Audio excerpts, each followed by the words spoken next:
My name is Sarah, I'm 38, and I watched my husband and my cousin on a security monitor just moments before I broadcast their affair to his entire company.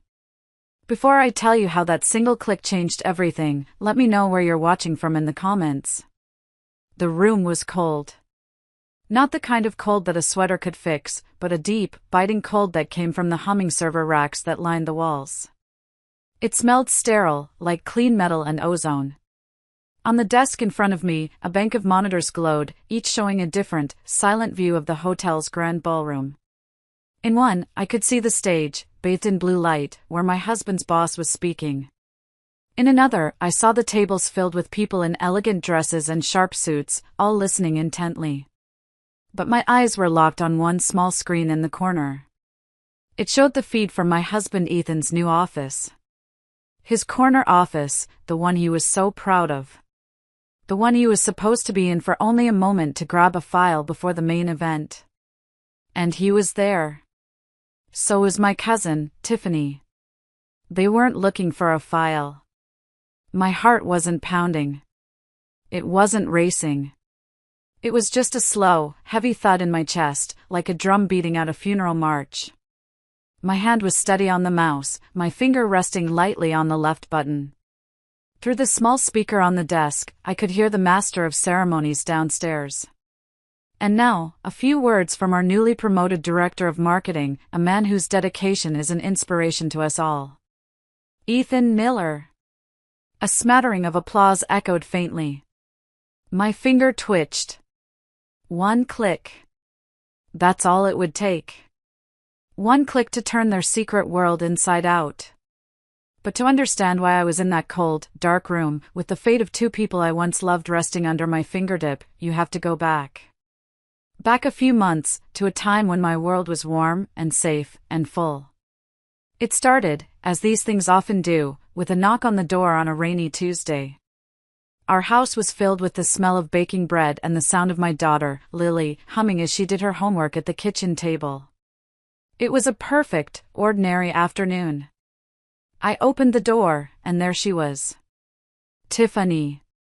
My cousin. Her mascara was running inky rivers down her cheeks, her hair plastered to her forehead by the rain. She was shivering, clutching a single, worn-out suitcase. Sarah, she sobbed, collapsing into my arms. I have nowhere else to go. He kicked me out. I lost my job. I have nothing. My mom had always said, family is family. You take care of your own. And looking at Tiffany, so broken and lost, how could I say no? I brought her inside, made her a cup of tea, and told her she could stay in our guest room for as long as she needed. Ethan was supportive, of course. He was always the good guy. We have to help her, honey, he'd said, putting his arm around me. It's the right thing to do. And so, we let the fox into the henhouse. We welcomed her with open arms, never once suspecting the devastation she was about to bring. I gave her a key to my home, never realizing she would use it to try and steal my entire life. The first few weeks were fine. A little awkward, maybe. Tiffany was a ghost in our house, quiet and grateful. She helped with the dishes, played with Lily, and spent hours in her room, supposedly looking for jobs online. I felt sorry for her. I really did. I'd pack her lunches and lend her my clothes for interviews. I was trying to be a good cousin, a good person. The first crack in the illusion was small. So small I almost dismissed it. It was about a pair of shoes. Not just any shoes. They were a pair of vibrant red heels Ethan had bought me for our 5th anniversary. They were expensive, elegant, and they held a special meaning. They were our special occasion shoes. I kept them pristine in their box on the top shelf of my closet. One Thursday evening, I was getting ready for a dinner date with Ethan. Lily was at a sleepover, and it was supposed to be our night. I went to get the red shoes, but the box felt light. I opened it. It was empty. A strange, cold feeling washed over me. I searched the closet, then under the bed. Nothing. I went downstairs, my heart starting to beat a little faster. And that's when I saw her. Tiffany was in the living room, practicing her walk in front of the hallway mirror. She was wearing my shoes. My red shoes. They looked different on her. On me, they felt like a statement of confidence. On her, they looked like a costume. Like a little girl playing dress-up in her mother's closet. "Tiffany?" My voice was quiet, but it cut through the silence. She froze, her eyes wide in the mirror. She turned around slowly, a fake, wobbly smile on her face. "Oh, Sarah. I was just trying them on. They're so beautiful. You have such amazing taste." "Those are my shoes," I said, my voice still quiet, but firm. "They're very special to me." I know, she said, quickly slipping them off. "I'm so sorry. It's just, I have that big interview tomorrow, and I don't have anything nice to wear. I thought, maybe, since we're family." The way she said the word family made my skin crawl. It wasn't a term of endearment, it was a weapon. A tool she used to excuse her behavior. "They don't fit you right, Tiffany," I said, taking them from her. "And they're not for interviews. Please don't go into my closet without asking again." Her face crumpled. The crocodile tears started welling up. "I'm so sorry, Sarah. I didn't mean any harm. I just feel so useless, so poor compared to you. I just wanted to feel pretty for a minute." Later that night, I told Ethan what happened. I expected him to be on my side, to understand why it upset me. Instead, he sighed, a long, weary sound, as if I were the one causing the problem. "Honey, come on," he said, not looking up from his laptop. "She's going through a tough time. They're just shoes." "They're not just shoes, Ethan. They were a gift from you. From our anniversary. And you're not going to let her borrow them for one interview?" She's trying to get back on her feet. "Don't you think you're being a little sensitive?" Sensitive.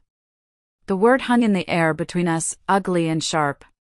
He wasn't just dismissing my feelings, he was invalidating them. He was choosing her manufactured vulnerability over my genuine hurt. I looked at my husband, the man I had built my life with, and for the first time, I felt a tiny, cold sliver of distance between us.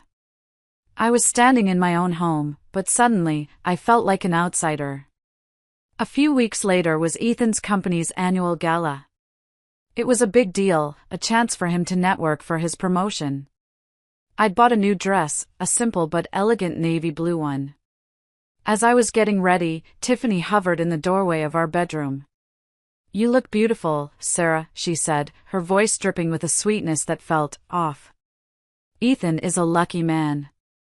I just smiled and thanked her, an uncomfortable feeling prickling at the back of my neck. The event was held at a lavish downtown hotel. The air was thick with the scent of expensive perfume and the sound of clinking champagne glasses. Ethan was in his element, moving through the crowd with an easy confidence, shaking hands, laughing. I was right by his side, playing the part of the supportive wife. And then I saw her. Victoria Lane. Victoria was Ethan's colleague and, years ago, before me, his girlfriend. Their breakup had been messy. She was ambitious, sharp, and had a way of looking at you that made you feel she knew all your secrets. She walked over to us, a shark in a silk dress. "Ethan," she said, her voice smooth as glass. "And Sarah. That dress is a choice." I felt a flush of heat rise up my neck. Ethan immediately jumped in, putting his arm around my waist possessively. "Victoria. Sarah looks incredible, as always. She's the one who keeps me grounded." He then launched into a practice speech about how I was his rock, how I'd sacrificed my own career so he could chase his, how I was the foundation of his success. It was a beautiful speech. The kind of thing every wife wants to hear. But coming from him, right then, in front of Victoria, it felt like a performance. A way to score points. Victoria just smiled, a thin, knowing smile. How noble of you both. She turned her attention back to Ethan. Don't forget our flight to the Chicago conference is at 7 a.m. on Monday. We've got a lot to prepare. My smile faltered. Chicago? You're going to Chicago on Monday? Ethan looked at me, a flicker of something, annoyance? Guilt, in his eyes before it was gone. Oh, did I not mention that? It came up last minute. Just a quick 2-day trip. Really boring stuff. Victoria's smile widened.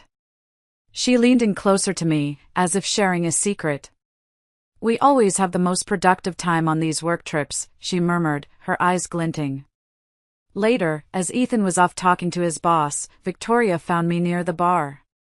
I expected another backhanded compliment, but her expression had changed. It was serious. Look, she said, her voice low. I'm not your friend. But I was you, once. The woman he paraded around while he was busy building his own empire. I didn't know what to say. He's a great actor, she continued, swirling the wine in her glass. He knows how to say all the right things to make you feel like the center of his universe. But Ethan's universe only has one star, and it's him. She took a sip of her wine. I'm just saying, don't just listen to what he says. Watch what he does. Be careful. She walked away, leaving me standing there with a cold drink in my hand and an even colder feeling in my stomach. A warning from a rival should have felt like a cheap shot. But it didn't. It felt like a prophecy. The weeks that followed were a slow, agonizing descent into doubt. Ethan was more distant than ever, glued to his phone, often coming home late with vague excuses. Tiffany was still in our house, a constant, cloying presence. My home had stopped feeling like a sanctuary. It felt like a waiting room. To escape the suffocating atmosphere, I decided to go back to work. Just part-time. Before I married Ethan, I'd been in high-end sales, and I was good at it. I missed the feeling of accomplishment, of having something that was just mine. I took a job at a luxury car dealership downtown. It felt good to put on a professional suit, to talk to people, to close a deal. It was a small piece of my old self I was reclaiming. One afternoon, a man walked into the showroom. He was dressed in simple jeans and a plain gray t-shirt, looking more like he was lost than like he was shopping for a 6-figure car. The other salespeople, polished and hungry for a big commission, took one look at him and dismissed him, turning back to their phones. But my mom always taught me to never judge a book by its cover. I walked over with a warm smile. Hi, welcome. Is there anything I can help you with today? He seemed surprised to be spoken to. Oh. I was just looking. Well, looking is free, I said with a laugh. My name is Sarah. If you have any questions at all, let me know. We ended up talking for almost an hour. Not just about cars, but about business, about the city, about what makes a customer feel valued. He was sharp, insightful, and had a quiet intensity about him. His name was Ryan. He pointed to the top-of-the-line sports coupe in the center of the showroom. Tell me about that one. I gave him the full rundown. When I finished, he just nodded. I'll take it. The other salespeople's heads snapped up. I tried to keep my professional composure. That's wonderful. Would you like to discuss financing options? No need, he said calmly. I'll pay in full. Just draw up the papers. As I was filling out the contract, my manager, a slick guy named Todd, rushed over, suddenly all smiles and attention. Sir. An excellent choice. Todd here, the general manager. I'll take it from here and make sure you get our best service. Ryan didn't even look at him. His eyes stayed on me. No. I want her to handle it. Her name is the only one I want on my commission sheet. Todd's face fell. I finished the paperwork, my hands shaking slightly. It was the biggest sale the dealership had seen all year. As Ryan was signing the final document, he paused. "You're wasted here, Sarah," he said, his gaze direct. "I'm sorry?" "You're smart. You're perceptive. You know how to treat people. But this place, they don't see it. They just see a part-timer." He slid a business card across the desk. It was simple, elegant, with just a name and a number. Ryan Evans, CEO, Evans Automotive Group. They were our biggest competitor. "I'm opening a new flagship store in 2 months," he said. "I need a sales director. Someone who can build a team that understands what real customer service is. The job is yours if you want it." I was stunned. I don't know what to say." "Don't say anything now," he said, standing up and pocketing his new car keys. "Think about it. Some people are meant to be in the passenger seat. You, Sarah, you're meant to drive." He walked out of the showroom, leaving me with a signed contract, a massive commission, and a business card that felt like a lifeline. That night, for the first time in months, I felt a flicker of hope. A feeling that maybe, just maybe, there was a road out of the fog I was living in. While I was rediscovering a part of myself at work, Tiffany was busy sinking her fangs deeper into my life. She finally got a job. An unpaid internship, she called it. At Ethan's company. "Isn't it perfect?" she'd gushed over dinner, her eyes shining. "Ethan was so sweet to pull some strings for me. Now I can learn from the best." Ethan had just shrugged when I gave him a questioning look. "It's just an internship, Sarah. It's in a different department. I'll barely see her. It's a way to get her on her feet so she can finally move out." It sounded reasonable. But it felt all wrong. A knot of dread tightened in my stomach. I barely saw her, my foot.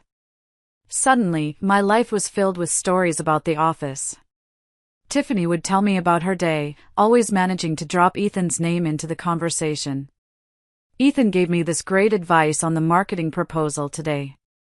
Ethan and I had to work late on the quarterly report, he's such a genius. Ethan bought me a coffee this morning because I looked tired." She was an expert at painting a picture of innocent mentorship, of a boss looking out for his struggling intern. But I knew what she was doing. She was weaving a web right in front of my eyes. She was creating a shared world with him, a world that I wasn't a part of. The late nights became more frequent. Ethan would come home smelling faintly of a perfume that wasn't mine. It was a cheap, sweet scent, the kind Tiffany wore. When I mentioned it, he'd get defensive. "Oh, my God, Sarah, we were in a conference room all day. People wear perfume. You're imagining things." He started to gaslight me, making me feel like I was the crazy one. My questions were dismissed as jealousy. My concerns were brushed off as insecurity. "You should be happy for her," he told me one night when I said it made me uncomfortable that they were spending so much time together. "She finally has something going for her. Why can't you just be supportive?" Supportive? I was the one who opened my home to her. I was the one who listened to her sob stories and gave her a shoulder to cry on. And now I was being painted as the unsupportive, jealous wife. The worst part was the phone. His phone, which had always been a benign object in our house, became a fortress. It was always with him, always screen down. One evening, he was in the shower and a text message lit up the screen. I know I shouldn't have, but I glanced at it. It was from Tiffany. "Last night was amazing. Can't stop thinking about it, winky face." The winky face felt like a slap. I just stood there, staring at the glowing screen, the sound of the shower water roaring in my ears. It was happening. It wasn't in my head. It was real. I confronted him when he came out of the bathroom, a towel around his waist. I held up the phone. What was so amazing about last night, Ethan? He looked at the phone, then at me. There was no panic in his eyes. Just cold, calculated annoyance. He took the phone from my hand. We landed a huge new client. The whole team was celebrating. Tiffany was just excited. He deleted the message right in front of me. You really need to stop snooping, Sarah. It's not a good look. He walked away, leaving me standing in the steam-filled bathroom, my heart turning to a block of ice. He didn't just lie. He did it so easily, so calmly. He made me feel ashamed for catching him. At that moment, I realized I wasn't just fighting for my marriage. I was fighting an enemy who had taken over my husband's mind. Our 10th wedding anniversary was on a Friday. For months, I had been looking forward to it. It felt like a chance to reset, to find our way back to each other. I made a reservation at the fancy Italian restaurant where he had proposed. I bought a new dress. I even arranged for my mom to take Lily for the night so we could have the house to ourselves. I was trying. God, I was trying so hard. On Friday morning, I reminded him. Don't forget, 8 p.m. at Giovanni's. Our table. Wouldn't miss it for the world, he said, kissing me on the cheek before he left for work. The kiss felt automatic. Perfunctory. All day, a sense of nervous hope fluttered in my chest. Maybe this was what we needed. A night to remember who we were before Tiffany, before the secrets and the distance. At 7 p.m., I was dressed and ready, the house quiet and clean. My phone buzzed. It was a text from Ethan. So sorry, honey. Huge emergency at work. A client presentation got moved up. I have to stay late. We'll have to postpone. I'll make it up to you, I promise. I just stared at the message. The words swam in front of my eyes. An emergency. Of course. It was always an emergency. I sank down onto the edge of our bed, the beautiful dress feeling like a costume for a play that had just been cancelled. I didn't cry. I just felt empty. A hollowed-out feeling that was becoming frighteningly familiar. I called the restaurant to cancel. I took off the dress and put on my old, comfortable sweatpants. I sat on the couch in the dark, watching the clock tick past 8, then 9, then 10. Around 11, I heard a car in the driveway. But it wasn't just one car door that closed. It was two. I peeked through the blinds. Ethan was helping Tiffany out of his car. She was laughing, leaning on him a little too heavily. So this was his emergency. I moved away from the window before they could see me. My mind was racing. I couldn't face them. Not like this. I ran upstairs and got into bed, turning my back to the door and pretending to be asleep. I heard them come in, their voices low whispers in the foyer. I heard Tiffany's light footsteps go towards the guest room. Then I heard Ethan come up the stairs. He crept into our room, trying to be quiet. He undressed in the dark. I could smell it then. Wine. And that same cheap, sweet perfume. He slid into bed behind me. Sarah, he whispered. You awake? I didn't answer. I just lay there, rigid, my eyes squeezed shut. He sighed and rolled away. The next morning, I got up before him. I needed to get out of that house. I told him I was taking Lily to my mom's for the day. When I came back that evening, the house was quiet. I found him in his study, sitting at his desk. He had tried to do damage control. There were flowers on the table and a note that said, I'm so sorry. Let me make it up to you. But as I stood in the doorway, I noticed something on the floor, next to his desk chair. A single, long, blonde hair. My hair is brown. Tiffany's is blonde. And then I saw the stain on the plush cream-colored carpet.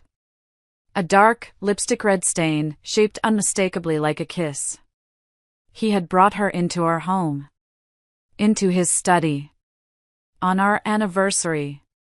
He looked up at me, a pathetic, hopeful smile on his face.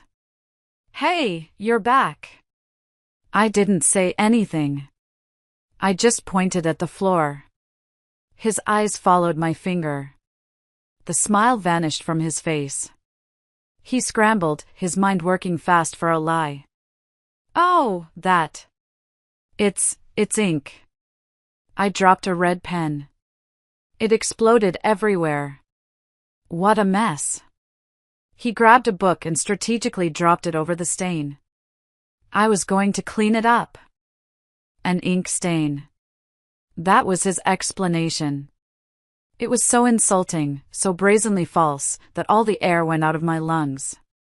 I looked at the man I had loved for over a decade, the father of my child, and I felt nothing. No anger, no sadness. Just a profound, chilling emptiness. The love had been killed, and a lie was now standing in its place. When I saw that lie in his eyes, knowing what he had done in our home, my world just fell apart. It wasn't just about the affair, it was the blatant lie right to my face. I wonder if anyone has ever felt that specific kind of cold betrayal? If you're listening and you know this feeling, please leave a 1 in the comments. I really need to know I'm not alone in this. For a few days, I was a ghost. I moved through my life on autopilot. I made Lily's breakfast, I went to work, I smiled at customers, but inside, I was gone.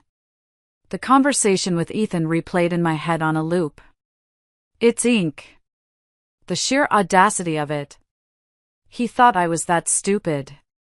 That weak. One night, after putting Lily to bed, I sat in my car in the driveway for an hour, the engine off. I couldn't go back inside that house. It didn't feel like mine anymore. It felt like a crime scene. I thought about leaving. Just packing a bag for me and Lily and disappearing. But where would we go? And why should I be the one to run? This was my home. He was the one who had defiled it. A cold, hard clarity began to form in the fog of my grief. Crying wasn't going to fix this. Leaving wasn't enough. He wasn't just going to get away with it. He and Tiffany weren't just going to build a new life on the ruins of mine. I thought of Victoria Lane's warning. Don't just listen to what he says. Watch what he does. And I thought of her other words, the ones that had seemed strange at the time. He's a great actor. An actor needs a stage.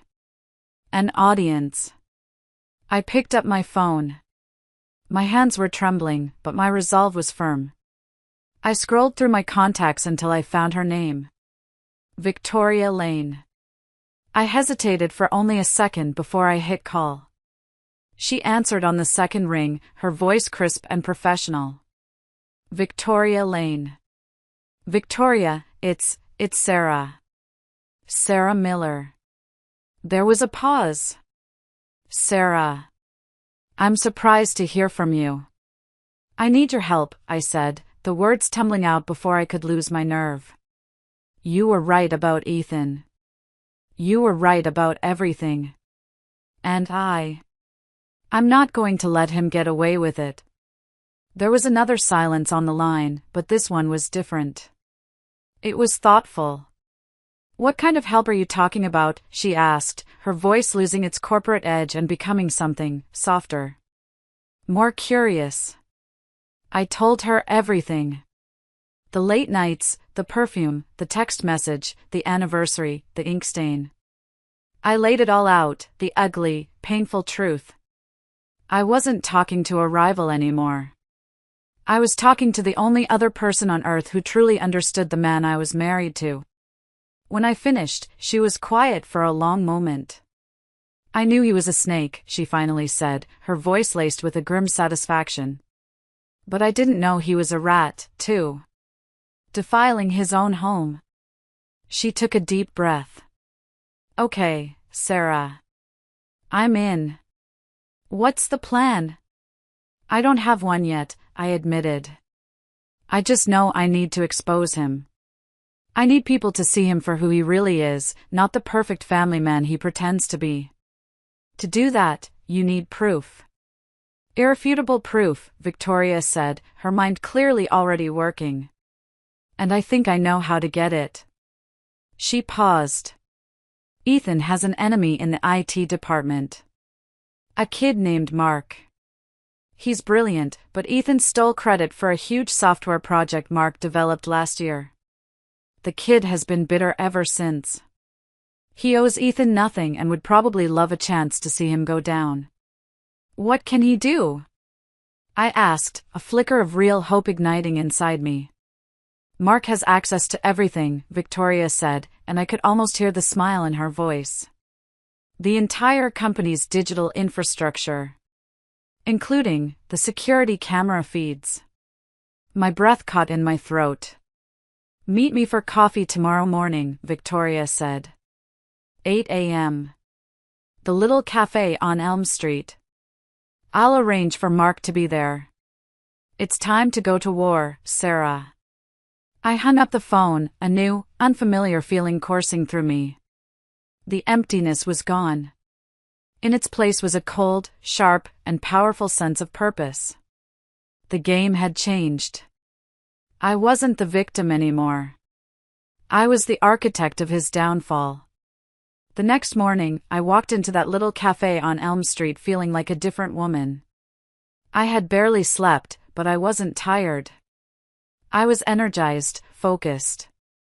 Victoria was already there, sitting at a corner table. With her was a young man who looked like he couldn't be a day over 25. He had pale skin, glasses, and a nervous energy about him. This had to be Mark. Sarah, this is Mark. Mark, Sarah, Victoria said, making the introductions. Mark just nodded, avoiding my eyes and fidgeting with a sugar packet. I sat down and got straight to the point. Victoria told me you might be able to help me. Mark glanced at Victoria, who gave him a reassuring nod. He finally looked at me. She said, Ethan Miller is your husband. It wasn't a question. He presented my work as his own at the last national conference. Got a huge bonus for it. I got a thanks for your support email. The bitterness in his voice was raw. I'm sorry, I said, and I meant it. He has a habit of taking what isn't his. Victoria said you need access to the camera feed in his office, Mark said, his voice dropping to a whisper. Is it possible? I asked, my heart starting to pound. He gave a short, humorless laugh. For me? It's easy. I designed the system. Ethan wanted a camera installed last month. For security reasons, he said. He wanted to be able to monitor his office from his phone. The irony was so thick it was almost suffocating. I can give you a secure link, Mark continued, pulling out a small tablet. It will bypass the main server logs. No one will know you're watching except me. You'll be able to see and hear everything. He typed for a moment and then turned the tablet towards me. There it was. Ethan's office. Empty. The big desk, the leather chair, the view of the city I had heard so much about. It felt like a violation to be looking at it, but I pushed the feeling down. He had violated our marriage. This was justice. Thank you, Mark, I said, my voice thick with emotion. I won't forget this. Just make it good, he said, a grim smile on his face. Make him pay. A week later, I officially accepted Ryan Evans' job offer. Walking into my new office felt like breathing fresh air for the first time in years. Ryan was an incredible boss, supportive, respectful, and he treated me like a professional, not just a wife or a mother. To celebrate my new job, he insisted on taking me out for a proper business lunch. We went to a nice restaurant downtown, the kind of place where deals were made. We were seated at a table by the window, and for the first time in a long time, I felt normal. I was talking about sales projections and marketing strategies. I was laughing. And then I saw them. Across the street, walking out of a jewelry store, were Ethan and Tiffany. He had his arm around her, and she was looking up at him with that adoring, fake smile. He leaned down and kissed her, a long, lingering kiss right there on the public sidewalk. A wave of nausea washed over me. Ryan must have seen the color drain from my face. "Sarah? Are you okay?" I couldn't speak.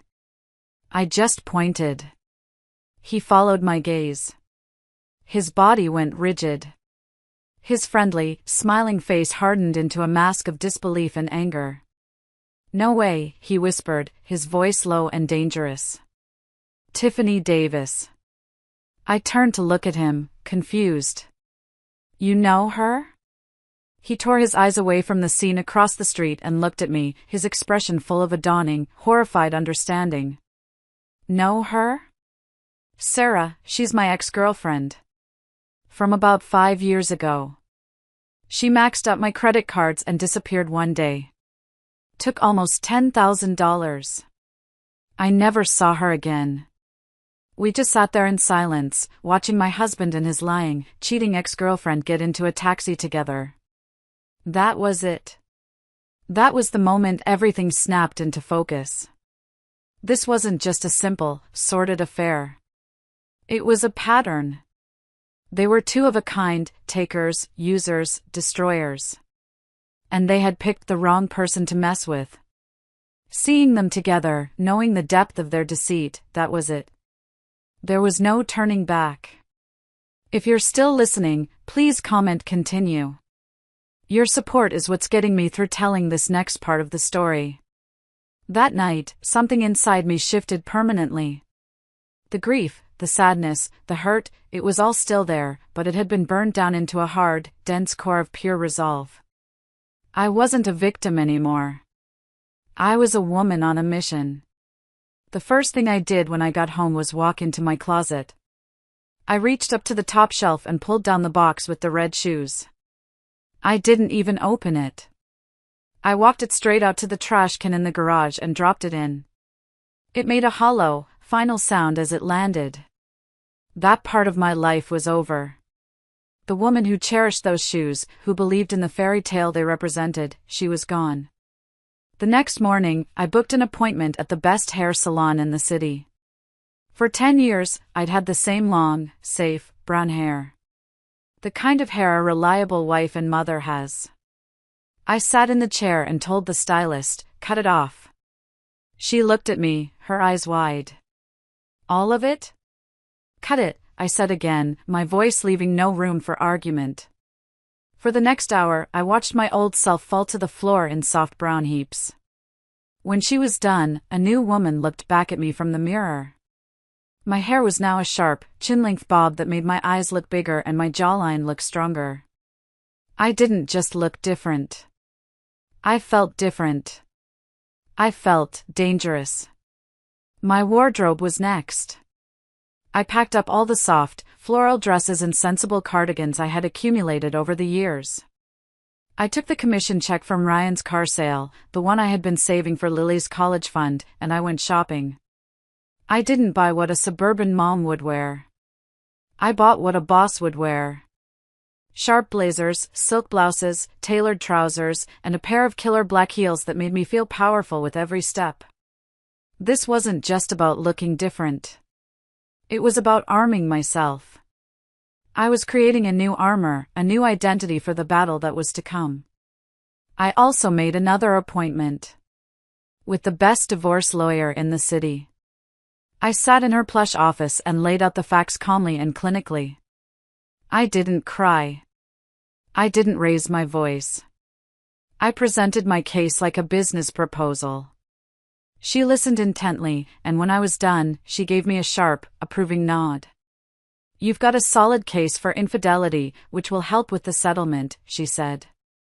"But he'll fight you on custody of your daughter. Men like him always do. They use the kids as pawns. You need irrefutable proof of his character, something that makes it impossible for a judge to see him as a stable parent. I'm working on it, I said, a cold smile touching my lips for the first time in months. I'm working on it. The change in me was not lost on Ethan. He noticed the hair, the clothes, the new confidence. It made him nervous. He tried to turn on the charm, bringing me flowers, suggesting date nights. He was trying to pull me back into the box he had created for me. But the box was broken. And I was already out. I played along, for now. I smiled, I accepted the flowers, I made excuses for the date nights. I was biding my time, watching the camera feed from his office every day, waiting. Waiting for the perfect moment to burn his whole world to the ground. The perfect moment arrived in an email. It was the official invitation to the annual Sterling Corp Gala, the same event where Victoria had warned me just months before. This year, the highlight of the evening was to be the presentation of the Employee of the Year award. The recipient, the email proudly announced, was the new Director of Marketing, Ethan Miller. It was almost poetic. They were going to honor him, to put him up on a pedestal as a shining example of the company's values. I smiled. I couldn't have written a better script myself. As a key partner, my new company, Evans Automotive, had a corporate table right at the front. Ryan told me I didn't have to go. I can send someone else, Sarah. You don't need to put yourself through that. Oh, I'm going, I said, my voice calm. I wouldn't miss it for the world. I called Mark. It's time, I said. The night of the gala. Are you ready? I was born ready, he replied, the excitement clear in his voice. The ballroom's A/V system is patched directly into our network. I can route any feed to the main projector. All I need is your signal. The night of the gala, I took my time getting ready. I chose a dress that was the color of blood. A sleek, stunning, floor-length gown that was both elegant and deadly. With my new short hair and dark lipstick, I was unrecognizable. I was a declaration of war in a dress. Ryan was my date. He looked at me when I came down the stairs, his eyes wide. Wow, Sarah. You look breathtaking. It's my armor, I said with a small smile. We walked into that ballroom, and heads turned. People were whispering, wondering who the woman on Ryan Evans' arm was. I saw Ethan standing with Tiffany near the bar. His jaw literally dropped when he saw me. He looked me up and down, a mixture of shock, confusion, and a flicker of something else, desire. Tiffany just glared, her eyes full of venom. I ignored them. I let Ryan lead me to our table, smiling and greeting people as if I didn't have a care in the world. The evening dragged on. Speeches were made. Awards were given. I ate my dinner, my heart a steady, calm rhythm in my chest. I felt Ryan's hand rest on mine under the table, a silent gesture of support. Finally, the moment came. Ethan's boss, Mr. Harrison, walked up to the podium. And now, he boomed, his voice full of pride, it is my great honor to present our highest award, Employee of the Year, to a man who embodies integrity, loyalty, and a commitment to excellence. Please join me in congratulating our Director of Marketing, Ethan Miller. The spotlight swung to our table. Ethan stood up, beaming. He buttoned his jacket, smoothed his tie, and gave me a smug little wink, as if to say, see? I'm still the man. He started walking towards the stage, the applause thundering around him. I reached into my clutch and pulled out my phone. Under the table, I sent a single text message to Mark. Now. As Ethan took his first step onto the stage, the giant screen behind the podium, which had been showing the corporate logo, flickered. Then it went black. The applause faltered. People started murmuring. And then, a new image appeared on the screen. It was a live feed. Crystal clear. It was Ethan's office. And there, on the large mahogany desk, were Ethan and Tiffany. They were in a passionate embrace, their clothes in disarray. It was happening right then, in real time.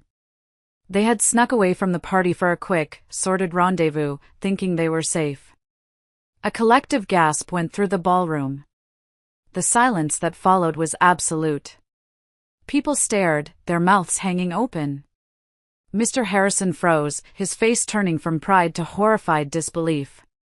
On the stage, Ethan had stopped walking. He heard the silence and turned around to see what was wrong. He looked up at the giant screen. He saw himself. He saw Tiffany.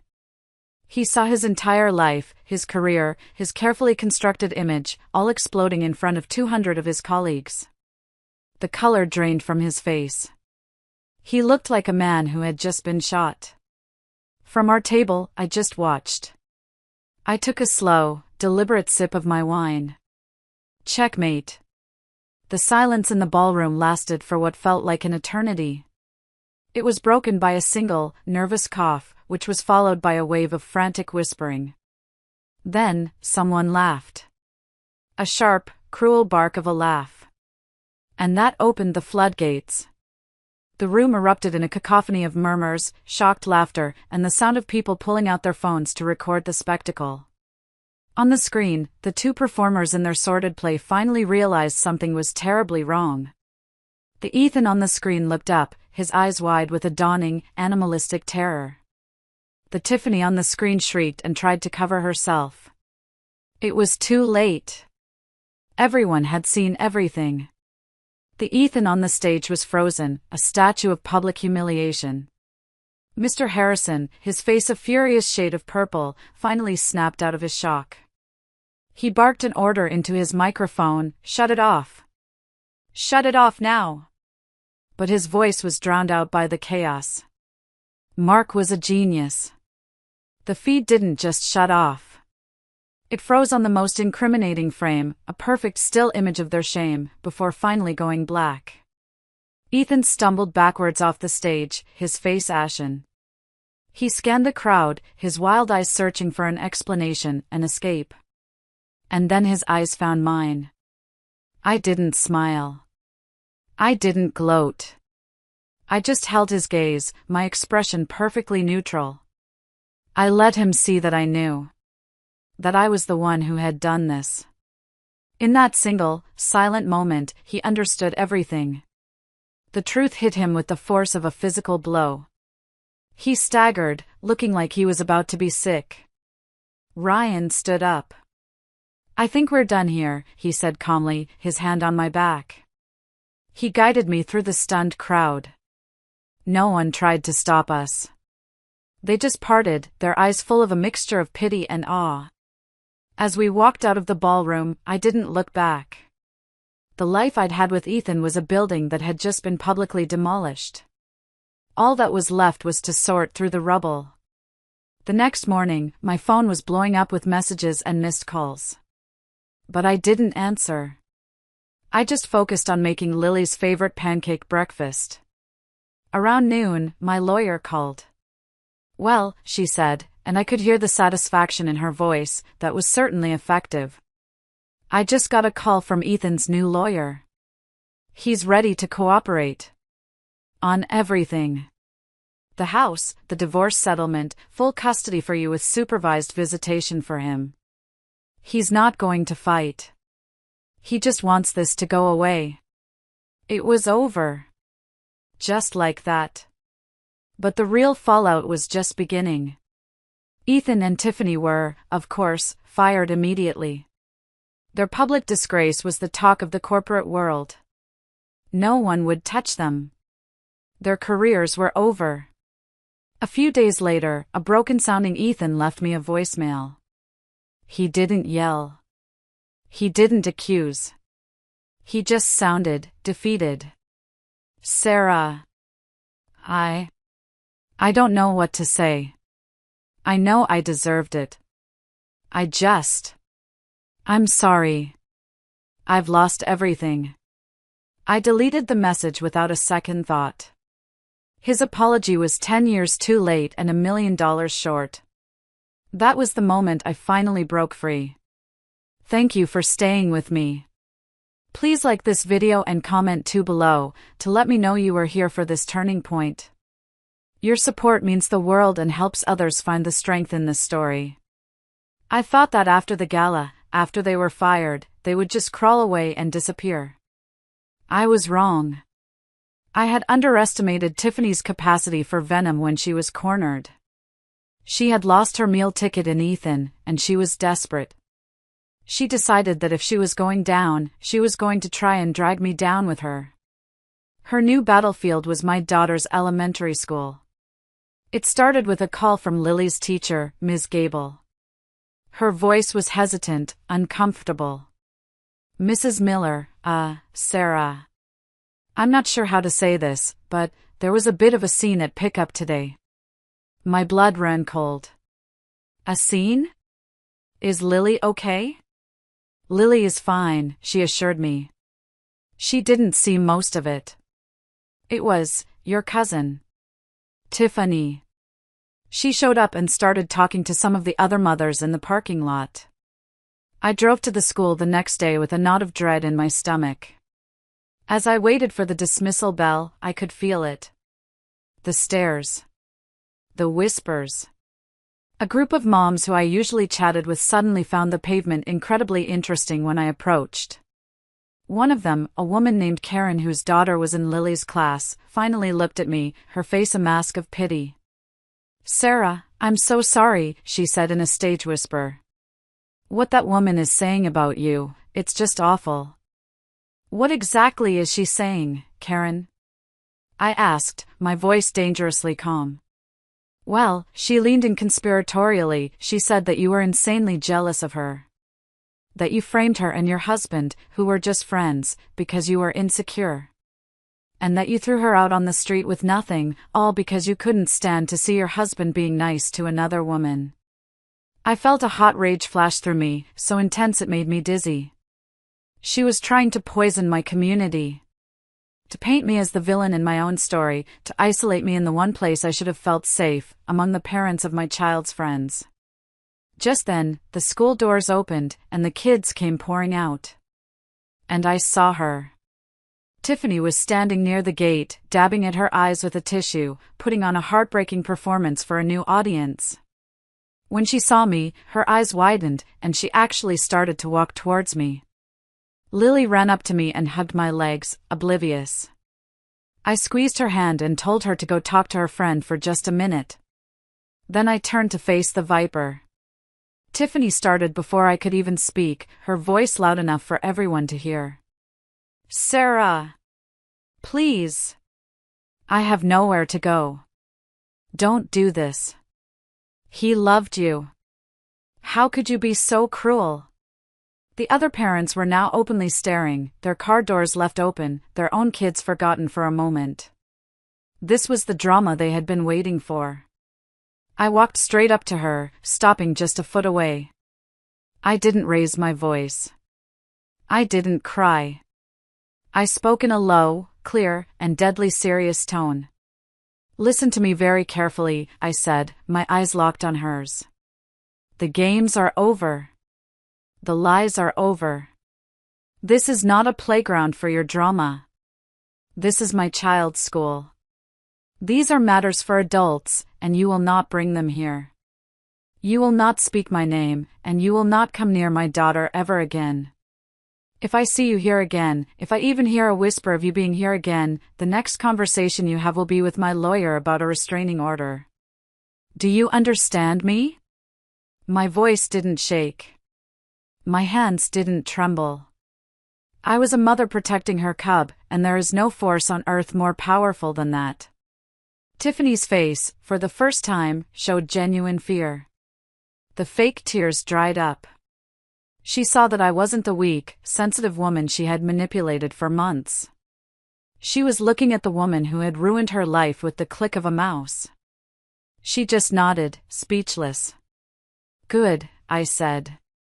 Then I turned my back on her, took Lily's hand, and walked away without another glance. The whispers of the other moms followed me, but for the first time, I didn't care what they thought. I had protected my daughter. I had drawn my line in the sand. And I had won. The divorce was finalized quickly and quietly. The house was put up for sale, and I used my half of the money to buy a smaller, cozier townhouse for just me and Lily. It was ours. No ghosts, no bad memories. Just a blank slate. Packing up the old house was hard. It was like packing up a life that wasn't mine anymore.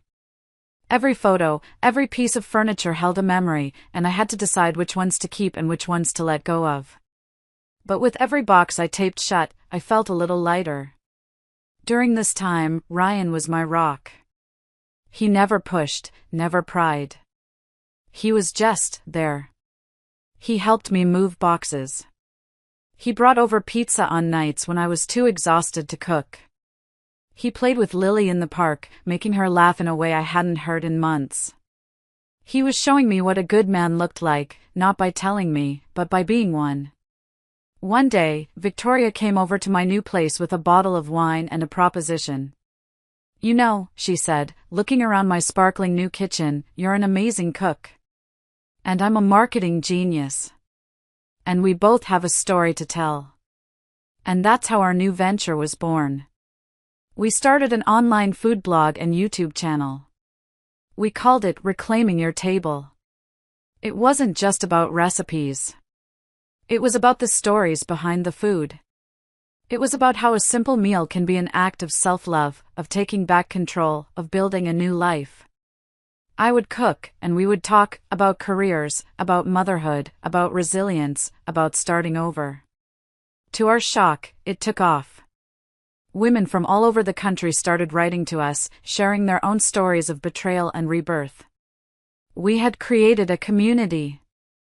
I had spent years supporting Ethan's career, helping him climb the ladder. Now, I was building something of my own, with another woman, and it was more fulfilling than I could have ever imagined. I was finally using my talents for myself. My life started to find a new rhythm. Mornings were for getting Lily to school. Days were for filming, writing, and running the business with Victoria. Evenings were for homework, dinner, and quiet time with my daughter. Ryan was a gentle, steady presence through it all. He never crowded me. He understood that I was healing, that I was learning to trust myself again before I could fully trust anyone else. One evening, after Lily was in bed, we were sitting on my small patio, watching the sunset. "You seem happy, Sarah," he said quietly. "I am," I said, and I was surprised to realize how true it was. It wasn't the loud, frantic happiness I had chased in my old life. It was a quiet, solid contentment that came from within. I feel like myself again. Or maybe, for the first time. He reached over and took my hand. His touch was warm and steady. "I told you that you were meant to drive," he said with a smile. "You just needed to get behind the wheel of your own car." I smiled back, my heart feeling full and safe in a way it hadn't in a very long time. The future was still uncertain, but for the first time, it didn't feel scary. It felt hopeful. It felt like an open road. Life moves on. That's one thing you can always count on. The drama of the past begins to fade, and the quiet routines of the present take over. But there are always loose ends. I heard about Tiffany through the grapevine. After our confrontation at the school, she had disappeared for a while. It turned out she had found another man to latch onto, a wealthy, married real estate developer. It didn't last long. His wife found out and, from what I heard, she was not the type to sit back quietly. There was a very public, very messy scene at a country club. Tiffany was left with nothing once again. A few weeks after that, I got a call from a local hospital. A social worker told me that Tiffany had been in an accident and had listed me as her emergency contact. She had no one else. The social worker asked if I would be willing to cover her medical bills. The old Sarah would have rushed to her side. The old Sarah would have been consumed with guilt and obligation. But I wasn't the old Sarah anymore. "I will pay the bill," I told the social worker. "You can send it to my lawyer. But I will not be visiting." She is not my responsibility anymore. I hung up the phone and I didn't feel guilty. I felt free. My final act of charity was also my final boundary. The other loose end was Ethan. A year after the divorce, he called me. I almost didn't answer, but something told me I should. His voice sounded different. Thinner. Older. He told me he was moving. He had taken a job overseas, in Singapore. A chance to start over where no one knew his name. I just wanted to call and say goodbye, he said. And to say I'm sorry. For everything. None of it was Tiffany's fault. It was all me. I was weak and arrogant and I broke the best thing in my life. He paused, and I could hear him take a shaky breath. You were a good wife, Sarah. The best. And I threw it all away. Tears pricked my eyes, but they weren't tears of sadness for what I had lost. They were tears of release. It was the apology I had deserved a long time ago. I hope you find peace over there, Ethan, I said, and I meant it. Be a good dad to Lily on your calls. That's all I ask. I will, he whispered. Goodbye, Sarah. Goodbye, Ethan. As I hung up the phone, I knew that chapter was truly, finally closed. Walking away from that final phone call, I felt free. We all deserve happiness. We deserve to be cherished. Have you had to fight to reclaim your life? To walk away from someone who didn't see your worth? Comment I deserve it below. Because you do. We all do.